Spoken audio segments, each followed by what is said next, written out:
Muy bien. Buenas tardes. Pues vamos a iniciar el tema del día de hoy. Es un tema de cáncer de piel, que vamos a abarcar los tres tipos principales de cáncer de piel. Hay muchos más, pero vamos a enfocarnos a melanoma, cáncer de piel de tipo epidermoide y de tipo vasocelular. Ese es el aviso de privacidad.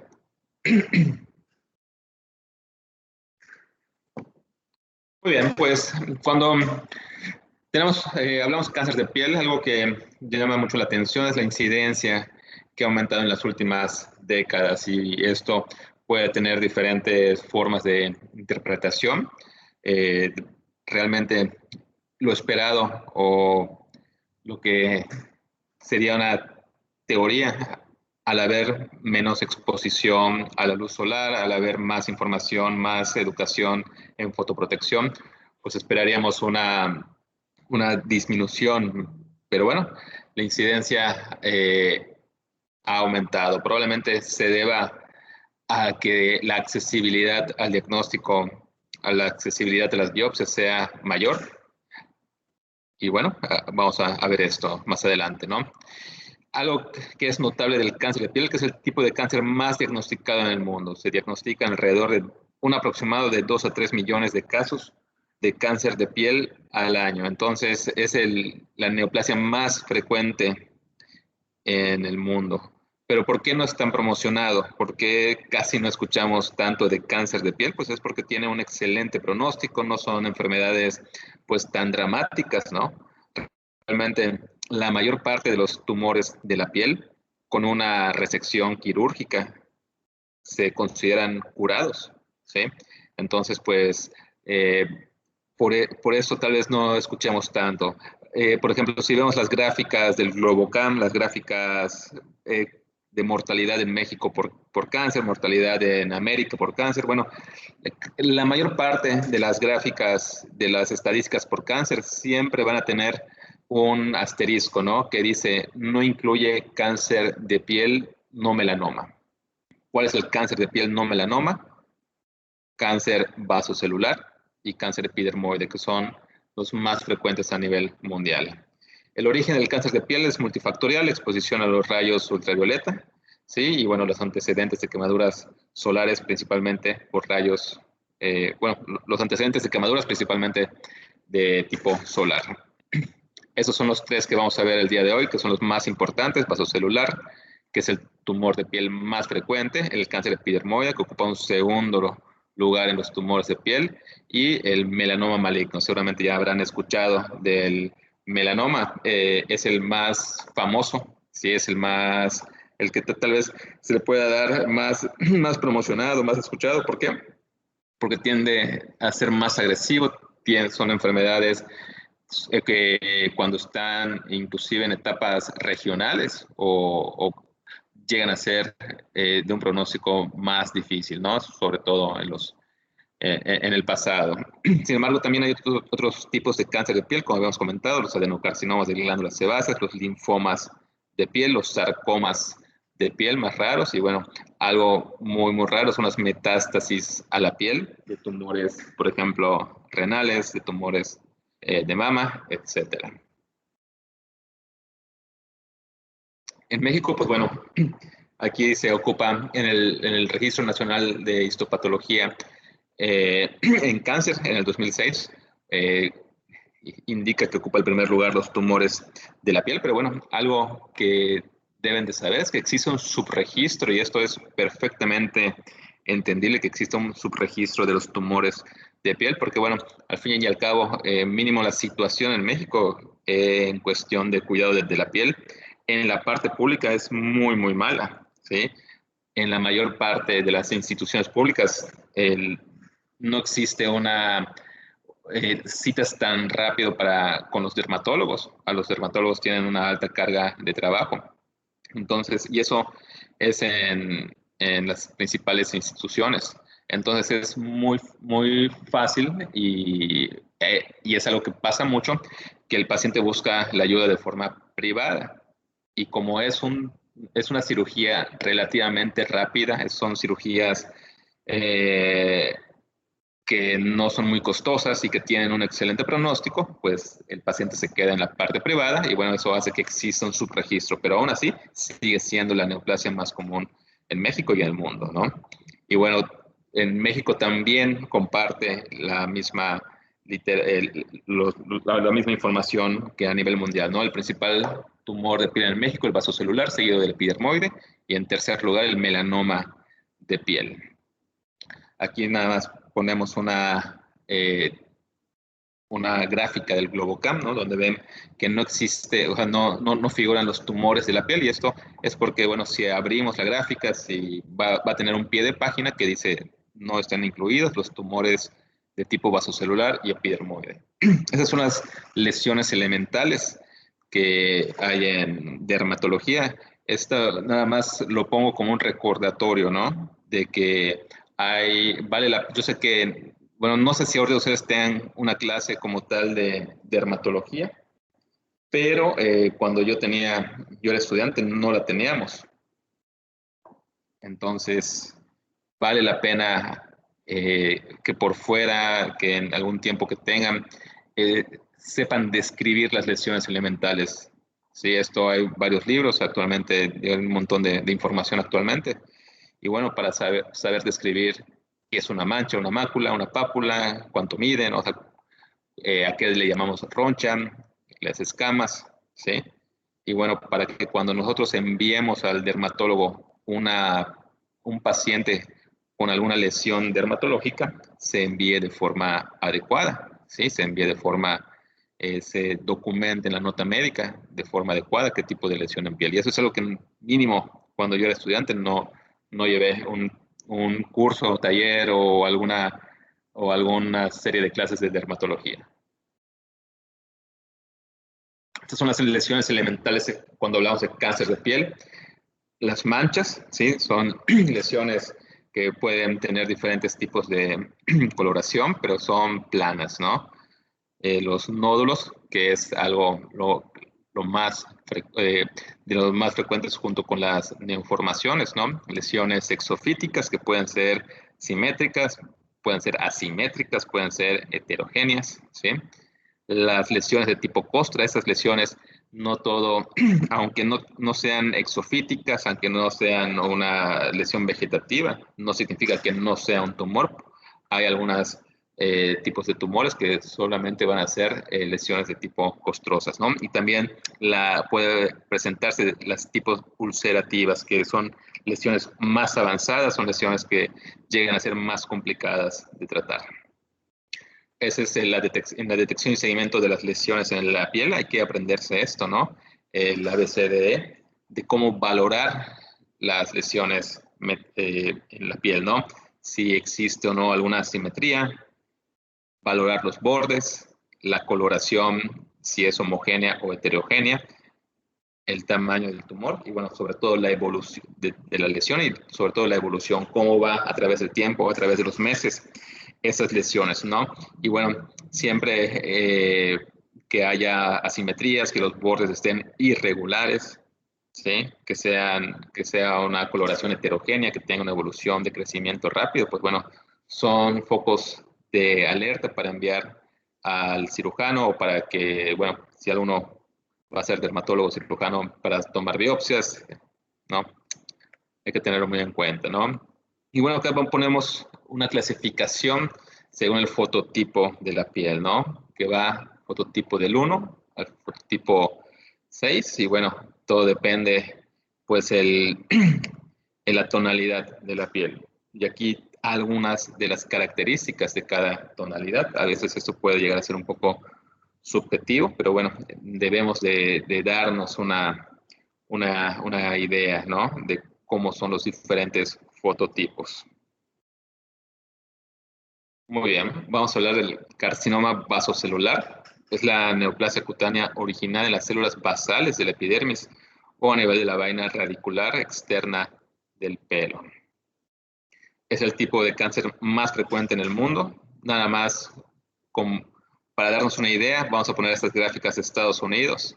La incidencia del carcinoma vasocelular va de 226 a 343 casos por 100,000 habitantes, lo que en comparación con la incidencia del cáncer en general, es de 25 a 130, o sea, más del doble de incidencia que todos los cánceres juntos. ¿Cuál es la cuestión o cuál es lo que nosotros nos llama la atención? Es que la mayor parte de esos pacientes van a tener un excelente pronóstico y se van a considerar curados. Y bueno, tal vez por eso no se escuche tanto del carcinoma vasocelular. Aquí vemos que hay una incidencia ligeramente mayor en hombres, y bueno, aquí la OMS calcula un riesgo individual, un 30% que tenemos las personas de padecer un carcinoma vasocelular, así de frecuente es. En México va a representar de un 71 a un 78% del cáncer de la piel en general, y bueno, son cifras que van aumentando, que va aumentando la incidencia. En cuestión de los factores de riesgo, pues aquí los fototipos va del 1 al 4, realmente es a la mayor parte de los fototipos y bueno, uno de los factores más importantes pues es la exposición solar crónica, ¿no? Ya sea de forma, de cualquier tipo de forma, ¿no? Ya sea laboral, ya sea recreativa, pero bueno, se ha relacionado con la aparición de cánceres vasocelulares. Igual la exposición solar aguda también se ha visto que si durante la infancia, durante la adolescencia, pues se tiene una quemadura, eso va a ser un factor de riesgo para la gente grande, ¿no? Eh, Aquí en Yucatán, pues mínimo, como tenemos la playa cerca, creo que varios fueron cuando eran más jóvenes y seguramente varios tuvieron alguna quemadura que tal vez lo tomábamos de chiste cuando éramos niños, ¿no? Pero bueno, esas quemaduras de niños pues, representan un factor de riesgo para un cáncer vasocelular. La localización geográfica se considera que los países que están más cercanos al Ecuador pueden, teóricamente, reciben una radiación más directa solar y eso también puede aumentar la incidencia. ¿Sí? La edad de presentación va de los 55 a los 75 años. Y bueno, en algún punto, sobre todo en Estados Unidos, se pusieron de moda las camas de bronceado. Y bueno, esto tal vez ya no esté tan de moda, pero tal vez en el 2000 por allá había mucha promoción y bueno, esto se ha visto que incrementa el riesgo de cáncer de vasocelular, cáncer epidermoide, etcétera. Pacientes que han recibido radiación ionizante, ¿sí?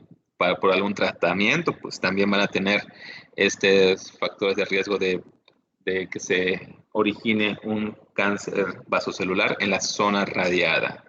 Pacientes que están en inmunosupresión por alguna patología o de forma medicamentosa, también aumenta el riesgo. Los pacientes post-trasplante, ¿sí? Ya sea el ejemplo típico es el de riñón, un paciente que se hace un trasplante de riñón y está tomando algún inmunosupresor como el tacrolimus. Son pacientes que frecuentemente van a tener un cáncer en la piel, que también van a tener un muy buen pronóstico. Algunos síndromes familiares y las genodermatosis, ¿no? Eh, ambos tienen mucho que ver con la genética, ¿no? Las genodermatosis, pues básicamente son un grupo de enfermedades que frecuentemente son de forma congénita. El típico ejemplo es la neurofibromatosis, ya sea tipo 2. Y bueno, también hay esos síndromes familiares que pueden hacer que el paciente tenga mayor riesgo de tener un cáncer vasocelular. Hay la clasificación, pueden ser planos, ¿sí? Parecerían cicatrices donde no hubo ninguna herida. Realmente no son formas frecuentes, pero hay que sospechar, sobre todo cuando veamos bordes mal definidos, ¿sí? Que lesiones de crecimiento rápido, ¿sí? Que tienen una forma esclerodiforme. Tenemos los tumores exofíticos, tal vez esa es la presentación más común, más frecuente, ¿sí? De lo que más se puede hacer sospecha, ¿no? Son de tipo tumoral, vegetantes, pueden ser pigmentados, algunas veces son ulcerados.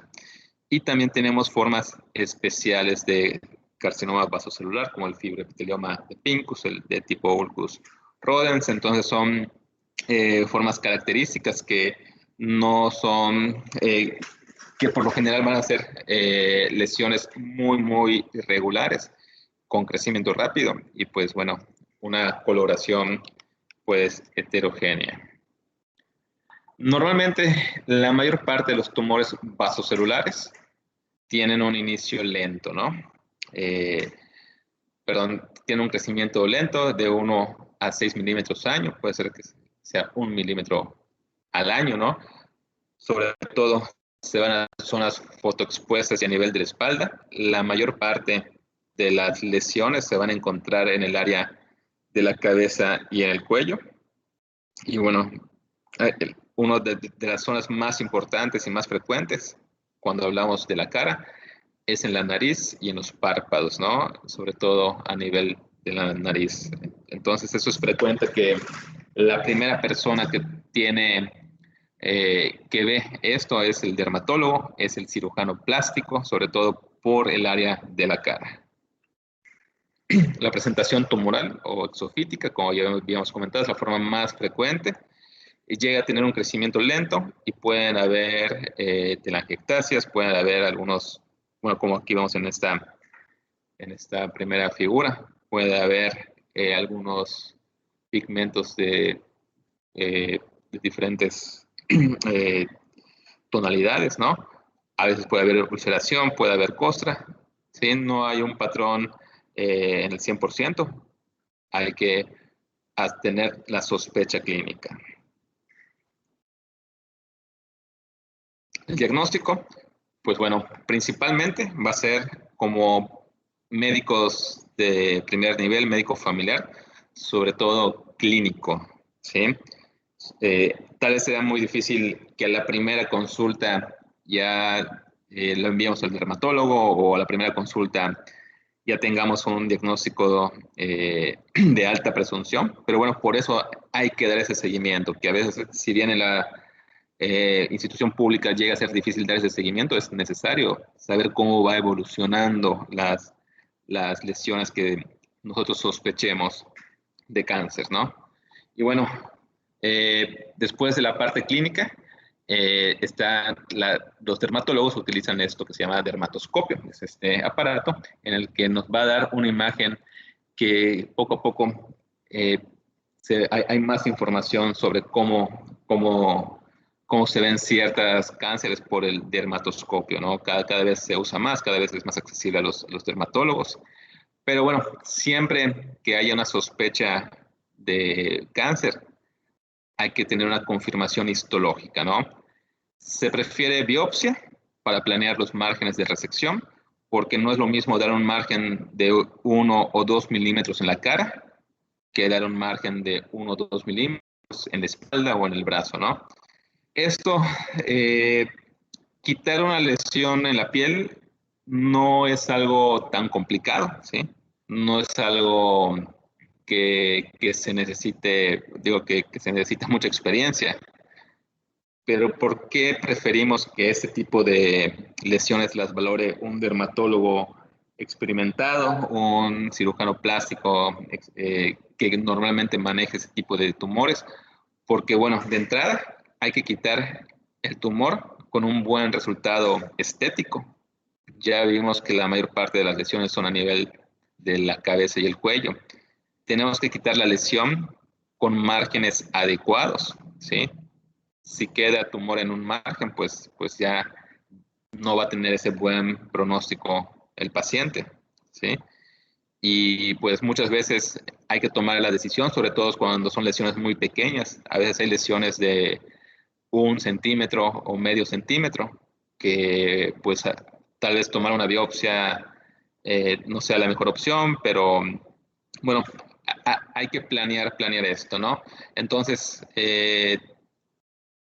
si es posible, hay que tomar una biopsia les repito, para dar un margen adecuado a la resección. Cuando hablamos de resección, pues de entrada, pues es el tratamiento de elección y lo que se nos viene a la cabeza es estar en el consultorio, es estar en un área en un quirófano, en un consultorio equipado y hacer una resección amplia, ¿no?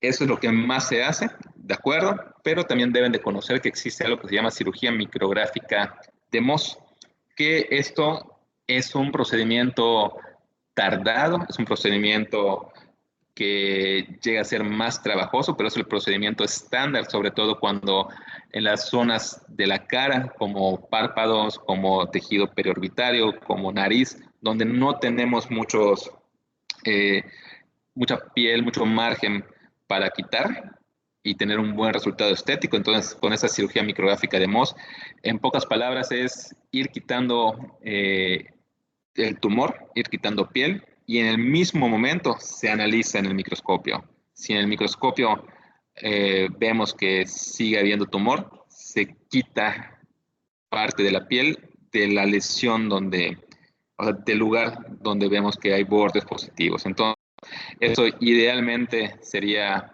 la mejor opción, pero es una cirugía que no muchas personas están capacitadas por hacer. Es una cirugía muy costosa, es una cirugía que más tardada, entonces es más difícil. Muchas veces el paciente puede tener ciertas comorbilidades o por el deseo del paciente o porque técnicamente no se puede quitar con un buen resultado, ¿sí? Y bueno, los tratamientos no quirúrgicos del carcinoma vasocelular pueden ser el imiquimod al 5%. Esa es una crema, ¿no? Es un inmunomodulador que teóricamente va a reforzar o va a activar a nivel local los linfocitos, ¿no? Eh, para tratar de aumentar eh, los factores proinflamatorios para tratar de que esta activación inmune eh, vayan a controlar el tumor, teóricamente, ¿no? También tenemos la criocirugía. Se puede dar radiación hacia el tumor, en dado caso que sea resectable. Y bueno, terapias locales como ya mencionamos criocirugía, la terapia fotodinámica, el láser CO2. Y también tenemos algunas que se pueden manejar con interferón. Vamos a ver un video sobre la cirugía de Mohs para que conozcan a grandes rasgos. No obstante, existe una técnica quirúrgica que nos permite remover el tumor.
Muy bien, pues esperemos que se haya podido ver. Si no, pues en YouTube hay miles de videos en relación a, a cómo se hace, ¿no?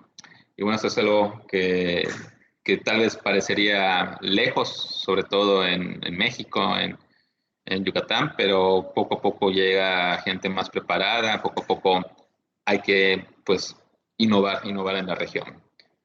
Muy bien.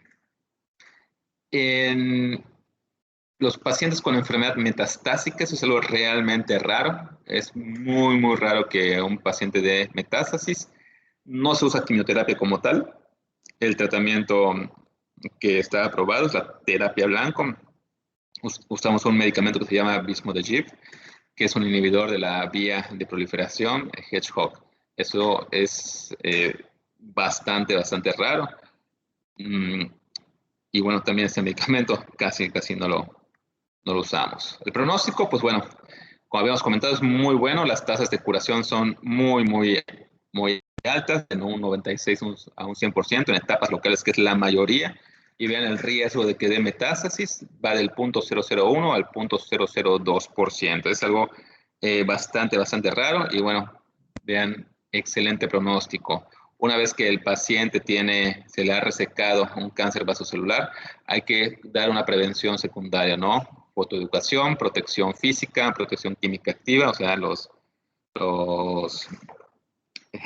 los bloqueadores solares, ¿no? A veces hay algunos estudios que comentan que los retinoides tópicos y hay algunas cremas con fotoliasa. Si la fotoliasa son enzimas reparadoras de algunas células de la piel, pueden disminuir el riesgo de una recaída y eso sobre todo, más que nada, son para pacientes que tienen lesiones múltiples de cáncer vasocelular, que tienen protecciones continuas, en esos es donde tal vez funcione mejor.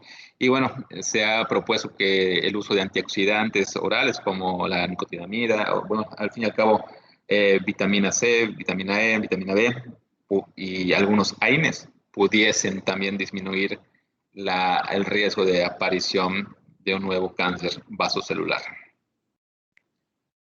En cuestión del carcinoma epidermoide, también se llama carcinoma espinocelular o también escamoso, y bueno, es un tipo de cáncer que se origina en las células de los queratinocitos, ¿no? En este tipo de células. Es el segundo tipo de tumor más frecuente de la piel, tiene una predominancia también en hombres, tal vez un poquito menor, pero sigue siendo más frecuente en hombres. La edad de aparición arriba de los 50 años y en el 42% de las personas con este tipo de tumores tienen una lesión precursora, que es la queratosis actínica, ¿no? Son lesiones en la piel, que son estas lesiones de tipo escamosas, que si no se le da un tratamiento, si no se le da un seguimiento, en un 42% van a progresar. Perdón, un 42% de pacientes con cáncer epidermoide tienen este antecedente de queratosis actínica. La incidencia anual también va a variar según la región geográfica y también según la raza, ¿sí? Según la región geográfica, países más cercanos al Ecuador. Cuando hablamos de raza, pues vemos como en hombres tienen una incidencia de 150 casos por 100.000 mujeres, por 100.000 personas, ligeramente mayor que en mujeres, que son 100 casos por 100.000. Y llama la atención que personas de raza negra pues van a tener una disminución en la incidencia, ¿no? Que en ambos sexos va a ser únicamente 3 casos por 100.000 personas. Entonces, esto a veces puede llegar a discusiones, ¿no? Sobre si vale la pena o cuál es el valor de una fotoprotección o de usar bloqueadores solares en personas de raza negra. Y bueno, probablemente no tengan un impacto tan fuerte como en personas de raza blanca. Esto, pues a veces nosotros en México no, o sea, lo podemos decir así abiertamente, ¿no?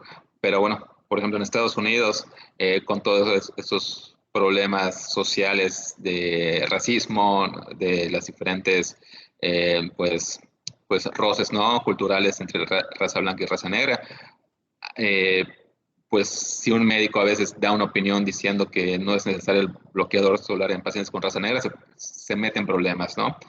Y bueno, ha pasado. Pero bueno, eso es un hecho científico, eso no es nada que tenga que ver con la discriminación, ¿no? En cuanto a la patogenia, también multifactorial, sobre todo, al igual que el vasocelular, la fotoexposición crónica de los rayos UV, el daño solar. Aquí se habla más que nada que los rayos UV de tipo B son los más, que tienen más energía, ¿no? Que pueden ser más carcinógenos que los del tipo A. Entonces, sí podría, parece ser que esos son los que más energía tienen y mayor riesgo pueden tener, ¿no? En cuestión del fototipo de piel, aquí vemos que definitivamente 1 y 2, mientras más blanco sea el paciente, ¿no? Mientras más características de fototipo 1 y 2 tenga el paciente, más riesgo va a tener en relación a fototipo 5, 6. Se ha relacionado el uso crónico del tabaco, ¿no? Es un riesgo relativo perdón, un OR de 1.5, bastante modesto, pero sí se ha relacionado. Y bueno, también los pacientes que tienen inmunosupresión, ya sea por condición médica, ya sea por algún tipo de enfermedad, tienen este riesgo. El antecedente de radiación terapéutica, ¿sí? Se ha pues también puesto como factor de riesgo el arsenicismo crónico, ¿sí? O sea, el consumo crónico de, de bueno, ahorita lo checamos bien, ¿no? En cuestión de la parte laboral, el estar cercano a productos de combustión, y bueno, también están los antecedentes de úlceras crónicas, fístulas crónicas, de quemaduras, ¿no? Eh, Pacientes que tienen una quemadura, si esa quemadura no se vigila, no se trata, la zona de la cicatriz puede convertirse en un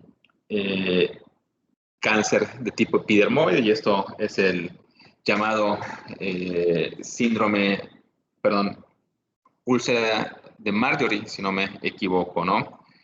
Muy bien, entonces lo que les iba a comentar del arsenicismo crónico, ¿no? Es que se ha observado que en algunos pozos del estado de Yucatán puede haber una cantidad más elevada del permitido del arsénico, entonces esto pues es interesante, ¿no? Porque muchas veces el consumo de agua humana en varios municipios, tal vez en Mérida no, pero en varios municipios, varios pueblos del estado de Yucatán, que son gente con recursos económicos muy limitados, pues son gente, la mayoría pobre, pues toman el agua de los pozos, de los cenotes, ¿no? Y bueno, aquí probablemente sea un buen tema de estudio este arsenicismo crónico en Yucatán. Algunos medicamentos también pueden causar, aumentar el riesgo, ¿no? De cáncer epidermoide, voriconazol, tiazidas, tanto los inhibidores de BRAF como los de la calcineurina. Esos son, más que nada, es difícil que se usen en la práctica clínica común. Pero bueno, las tiazidas y el voriconazol sí es algo que se usa frecuentemente. Eso probablemente sea secundario a que hacen que la piel sea más sensible al sol, ¿no? Son los medicamentos llamados radiosensibilizadores. Cuestión de cuadro clínico, también en la cabeza y el cuello son las localizaciones más frecuentes, ¿no? Seguramente por la exposición solar. Hay áreas de alto riesgo, mejilla, la región malar, el pabellón auricular, y bueno, también se pueden dar en extremidades superiores como en manos y en inferiores. Hay también hay clasificaciones, se van en dos grandes grupos, ¿no? El tipo verrugoso y el tipo no verrugoso. Y bueno, en cuestión de los clasificación verrugosa, hay algunas entidades especiales, la papilomatosis oral florida, las lesiones de Buschke-Lowenstein, el tipo canalicular, y en cuestión del no verrugoso, la enfermedad de Bowen, ¿sí? que es un carcinoma in situ, la eritroplasia de Keyrat, el de tipo nodular queratóxico, etcétera. Esa es la presentación de tipo nodular, que también es la más frecuente, al igual que en el vaso celular, ¿sí? Inicia similar a una verruga vulgar o una queratosis actínica. Por lo general va a presentar una base que se encuentra infiltrada y hay en lo que es toda la lesión diferentes grados de queratinización. Sí, es una lesión heterogénea. Y bueno, muchas veces va a ser poco dolorosa, ¿sí? Va a ser de un crecimiento que causa molestias, a veces causa prurito, disestesias, pero no un dolor tan fuerte, ¿no? Y a veces, sobre todo en gente grande, que como causa un dolor muy leve, pues no se atiende a tiempo, ¿no? El diagnóstico, pues bueno, también es la sospecha clínica y definitivamente el estudio de patología, ¿no? Hay que tomar una biopsia si es posible. Y bueno, eso también es tal vez aquí pese más la biopsia porque dependiendo de la variante histológica vamos a planear una resección, ¿no? Vamos a ver dependiendo si hay infiltración linfovascular, dependiendo del grado de diferenciación, es los márgenes que le vamos a dar. Y bueno, eh, cuando son tumores de piel, muchas veces, la mayor parte no es necesario hacer estudios de extensión, pero cuando son tumores grandes o el paciente tiene recaídas, pues vale la pena valorar hacer estudios de imagen como una tomografía, un ultrasonido, para descartar que hayan actividad ganglionar regional. Al igual que vasocelular, la cirugía es el tratamiento de elección. Si es posible la cirugía micrográfica de Mohs, si no, pues bueno, una resección con márgenes amplios. Y bueno, aquí es importante, ¿no? Que muchas veces el equipo quirúrgico deba incluir un dermatólogo, un cirujano plástico reconstructivo, ¿no? Porque a veces las lesiones epidermoides llegan a ser un poquito más agresivas y, a comparación del vasocelular, tal vez un poco más extensas, y esto puede ser necesario que se tenga que hacer pues algunos injertos de piel, algunos colgajos que lleven pues que sea necesario mayor técnica quirúrgica, ¿no? Entonces, siempre es importante que ese tipo de tratamientos quirúrgicos sean con gente pues que sepa del tema, ¿no? Que sepa tratar el cáncer. Y bueno, es algo habitual ver a pacientes que no son candidatos a cirugía, y cuando no son candidatos a cirugía, algo que nos ayuda mucho es la radiación, ¿sí? Las terapias ablativas como la criocirugía, pues no está tan disponible, y donde más experiencia hay es con la radioterapia, y esto es algo que mínimo eh, veo personalmente en el ISSSTE, como no hay un radiooncólogo, es algo que normalmente llega conmigo. Si el cirujano no puede, llega conmigo, yo lo derivo de forma externa a un radiooncólogo, pero bueno, pasa por mí, y sí he visto pues algunos pacientes que son irresecables y con la radiación les va bastante bien. Y en tumores in situ que no se puedan operar, se puede dar quimioterapia tópica, ¿sí? Hay una crema de 5-fluoruracilo, o también la inmunoterapia como el imiquimod, pero bueno, deben ser tumores in situ. Cuestión de prevención, pues también la protección física, el protector o bloqueador solar. En pacientes de alto riesgo se usan retinoides tópicos, fotoliasa, etcétera, ¿no? Y bueno, algo que cabe recalcar, pues es el diagnóstico y tratamiento oportuno de estas lesiones premalignas, ¿no? Sobre todo la queratosis actínica. Básicamente es tratar de que cuando hay lesiones en la piel, pues darles pues darle el lugar que se merece, ¿no? Si bien muchas veces, como no tenemos una formación o una clase específico de dermatología en la facultad, a veces es frecuente que no pensemos tanto o no tengamos tanta experiencia, digo, es normal, ¿no? En la parte de las lesiones de la piel, pero bueno, hay que recordar que Es el tipo de tumor más frecuente en el mundo y bueno, si no nos lo enseñan en la facultad, pues buscar, ¿no? Buscar la forma de que por nosotros mismos la atendamos, ¿no? Y bueno, también teniendo en cuenta que muchas veces son lesiones de crecimiento lento, aunque la cita con el dermatólogo esté a 6, 8 meses, bueno, enviar al paciente hablando de las instituciones públicas. El pronóstico, pues bueno, cuando son lesiones de bajo riesgo, que son lesiones bien diferenciadas, sin invasión linfovascular, bueno, el pronóstico también es muy bueno, ¿no? Cuando se hace un tratamiento quirúrgico y un margen adecuado, pues también podemos hablar de una curación. Hay lesiones que son de alto riesgo y que tienen un peor pronóstico, pero sobre todo a nivel de la recaída, ¿no? Que se hace la cirugía y si no se da el margen adecuado, hay mayor riesgo de que a nivel local tengan una recaída. El riesgo de metástasis también sigue siendo bajo, 3.7%, pero definitivamente mucho mayor a comparación del cáncer vasocelular. Muy bien. Vamos a hablar del melanoma. El melanoma, el más común, es de piel, ¿sí? Sin embargo, pues también hay que tener en cuenta que puede haber melanoma a nivel de las mucosas, ya sea cavidad oral, anal y a nivel ocular, ¿no? Es una neoplasia que se origina de la transformación maligna de los melanocitos. La epidemiología, pues bueno, hay un aumento en los países desarrollados. Vamos a hacer un comparativo, ¿no? Australia es un país de los países donde más porcentaje, más incidencia de melanoma se ha registrado.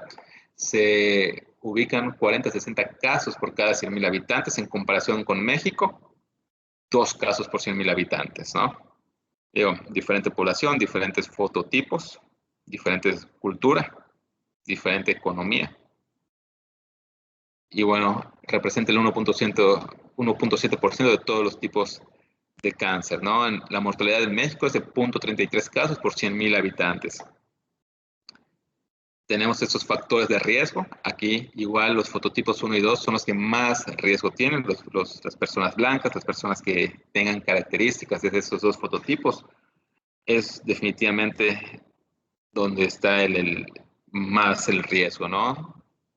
Tiene más frecuencia en hombres. Los pacientes que han tenido un melanoma, aunque hayan tenido una resección adecuada, exitosa, pues también hay este riesgo de que vuelva a salir otro melanoma. Los pacientes que tienen más de 50, 100 nevos displásicos, ¿sí? Eso hay que estarlos vigilando bien, aunque sea una vez al año con el dermatólogo. Y bueno, algunas condiciones en la piel y también la inmunosupresión. En cuanto a factores de riesgo ambientales, la exposición a los rayos UV es algo que se ha promocionado mucho, ¿no? 5 quemaduras solares intensas también aumenta el riesgo de tener melanoma, la exposición crónica laboral, exposición aguda intermitente, las camas de bronceado, bueno, todo lo que tenga que ver con la exposición a los rayos UV, pues también forma parte de los factores de riesgo, ¿no? Y cuando hablamos de factores genéticos, aquí aumenta un poquito más, de un 6 a 12% en comparación a otros tumores de la piel. Y bueno, por ejemplo, algo que no es tan conocido, pero alteraciones en BRCA2, este gen que se relaciona mucho con cáncer de mama, también nos puede dar un riesgo de melanoma. Este es un artículo que es muy interesante, ¿no? Es un artículo de epidemiología, un artículo que nos habla de las diferencias. Bueno, en esta gráfica, aquí en la línea azul nos marca el melanoma cutáneo y en la línea verde el melanoma no cutáneo, ¿no? Eso es melanoma ocular, melanoma de mucosas. Y bueno, vemos cómo hay una incidencia muy elevada del melanoma cutáneo, comparando desde 1975 hasta el 2015, ¿no? Y se pregunta, el autor se pregunta, bueno, ¿cómo es que hay una elevación tan importante si teóricamente conforme pasa el tiempo, pues se promociona más la fotoprotección? Digo, teóricamente, pues muchos centros laborales dan más, digo, eso es de Estados Unidos, ¿no? Dan más medidas a los trabajadores para que no estén expuestos a los rayos UV, hay más procesos ya pues industrializados, ¿no? Y bueno, acá también vemos una gráfica donde comparan el melanoma in situ y el melanoma invasivo. Ambos han tenido un incremento pues muy espectacular, ¿no? A lo largo del tiempo. Y bueno, ese incremento no se ha reflejado en la mortalidad, ¿no? La mortalidad sigue siendo muy similar a lo largo del tiempo, pero la incidencia aumenta. Entonces, ¿cuál es el por qué? Esa es la pregunta que deja el autor, ¿no? ¿Por qué hay este aumento en la incidencia y no se ve reflejada en la mortalidad?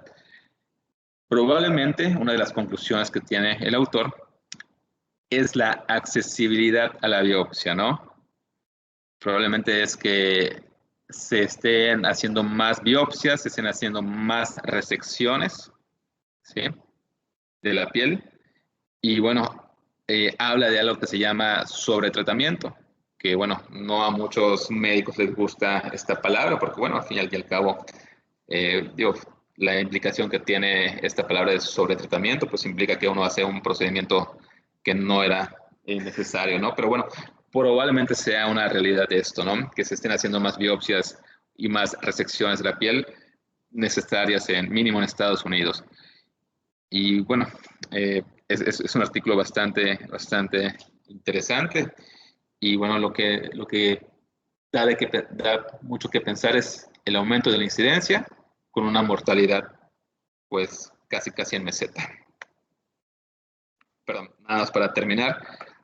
También comentan si una revisión al dermatólogo anual, como se recomienda, impacta en algo en la mortalidad, o sea, impacta en algo en relación a la mortalidad. Y no hay estudios, ¿sí? No hay estudios como en mama, ¿no? Una mastografía al año disminuye la mortalidad en mama. En melanoma, una revisión por el dermatólogo al año disminuiría la mortalidad. No lo sabemos hasta el momento, pero no parecería. Pero bueno, eso es tratar de, tratar de cuestionar paradigmas ya hechos en la medicina, que a veces es difícil hacer esos cuestionamientos. Bueno, vamos a pasar a la clasificación del melanoma de piel. Tenemos la clasificación, que es una clasificación clínica, ¿no? Tenemos el melanoma nodular, que ocupa un 52%, el de extensión superficial, 24%. Tenemos un melanoma acral lentiginoso, eso se da más que nada en extremidades, y el llamado léntigo melanoma maligno. En cuestión de cuadro clínico, en cuestión de topografía, las extremidades inferiores ocupan un 67%, el tronco 18%, extremidades superiores igual porcentaje similar al del tronco, y bueno, los tumores en cabeza y cuello, vean, ya no son tan frecuentes como los vasocelulares, como los epidermoides. Es más que nada en extremidades inferiores, y bueno, eso es algo que normalmente vemos en la práctica clínica. En el ISSSTE, pues mínimo en los últimos 2 años ha habido un marcado aumento en la incidencia de melanomas. Es algo que también he discutido con los oncólogos del ISSSTE, ¿no? Yo recuerdo muy bien que los primeros 2 años que llegué al ISSSTE, en esos 2 años tal vez vi a 3 o 4 pacientes con melanoma, ¿sí?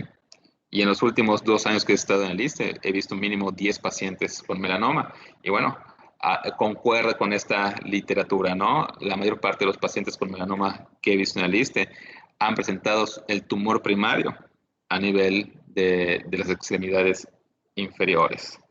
La morfología variable, ¿sí? Lo que más nos llama la atención, pues es la pigmentación melánica, ¿sí? Un nódulo, una tumoración melánica, pues eso es un dato de alarma, ¿no? Es un dato de alerta para hacer ese tipo de biopsias, ¿no? Aquí vemos otro tipo de lesiones que también son melánicas, pero bueno, también son heterogéneas, pues, de bordes perdón, asimétricas, aunque tenga bordes regulares, pues es una lesión pues altamente sospechosa de melanoma. Y bueno, como casos raros también pueden haber melanomas amelánicos, ¿no? Melanomas que no tengan la coloración melánica, ¿no? Esto pues más difícil. Y bueno, el diagnóstico, pues con la sospecha clínica más la toma de biopsia. Y bueno, la mayor parte de los tumores de tipo melanoma vale la pena estadificar, dependiendo de la etapa, con tomografía, ultrasonido, resonancia magnética. Únicamente los tumores muy tempranos, ¿sí? Los que son etapa clínica 1, algunos con etapa clínica 2 sin ulceración o que tengan un bajo índice de mitosis, pues no es necesario estadificar, pero la mayor parte de los pacientes con melanoma necesitamos hacer mínimo un ultrasonido, una tomografía, ¿sí? El tratamiento en etapas tempranas es la cirugía, y aquí, pues, a diferencia del cáncer epidermoide y el vasocelular, se prefiere que un oncólogo quirúrgico haga este tipo de resecciones, ¿no? Haga este tipo de cirugías, porque ya van a ser cirugías donde hay que dar mayor resección, son tumores más agresivos, hay que hacer resección de ganglios linfáticos, también en melanoma tenemos la biopsia de ganglios centinela, pero aquí ya se prefiere que sea un oncólogo quirúrgico. Y después de la cirugía se puede valorar dar tratamiento con inmunoterapia. El melanoma es uno de esos tumores que no va a responder a la quimioterapia. Entonces, lo que de hace unos 10 años para aquí, la inmunoterapia ha definido el tratamiento del melanoma después de la cirugía. En pacientes con etapas metastásicas, ¿sí? Cuando son irresecables, también damos inmunoterapia, nivolumab, pembrolizumab y ipilimumab. El melanoma fue, si no me equivoco, el primer tumor en el que se autorizó el uso de inmunoterapia, ¿no? Se usaba en ese tiempo ipilimumab, ahorita ya usamos esos dos primeros, pero fue el primer tumor que tenía una carga alta inmunogénica, que donde se observó que si se activan las células T reguladoras, los linfocitos T citotóxicos, ¿no? Activándolos e inhibiendo el mensaje de inhibición, por así decir, activando el sistema inmune, van a atacar a las células tumorales. Eso es todo un tema, la inmunoterapia en oncología. En algunas ocasiones también usamos terapia blanco, ¿sí? En esto necesitamos documentar mutaciones específicas, eh, por ejemplo, alteraciones en la vía de proliferación BRAF, en la vía de proliferación de MPAK, ¿no? Podemos usar algunos tratamientos dirigidos, ¿no? Pero esa terapia blanco necesitamos hacer una secuenciación molecular, necesitamos hacer un buen estudio de inmunistoquímica, ¿no? Para saber si vale la pena usar algunos de esos medicamentos en las etapas metastásicas. La radiación en el melanoma la reservamos más que nada para cuando hay dolor secundario al tumor o cuando hay lesiones en el sistema nervioso central, metástasis en el cerebro. Es el pronóstico del melanoma, vemos como en etapas clínicas 1 y en algunas etapas clínicas 2, es un excelente pronóstico a 5 años, pero bueno, ya cuando es una etapa regional, vemos cómo disminuye drásticamente la sobrevida a 5 años, y bueno, cuando hablamos de metástasis de etapa clínica 4, pues ni hablar, ¿no? Es muy malo el pronóstico a 5 años de sobrevida. Como conclusiones, el cáncer de piel es la neoplasia más frecuente a nivel mundial. En etapas tempranas, todas van a tener un excelente pronóstico, ¿no? La prevención y detección oportuna de esas lesiones van a mejorar la supervivencia y la calidad de vida, y bueno, y la autopercepción del paciente, ¿no? Recuerden, cabeza y cuello, ¿no? Hay que dar un buen tratamiento oncológico y estético. Y bueno, cuando hablamos de tumores de la piel, el melanoma va a ser el tipo más agresivo, que tal vez va a merecer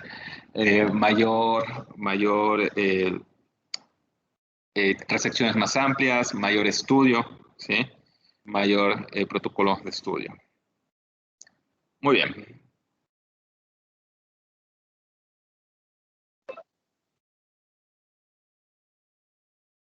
Muy bien, pues esa es la clase. Como comentario,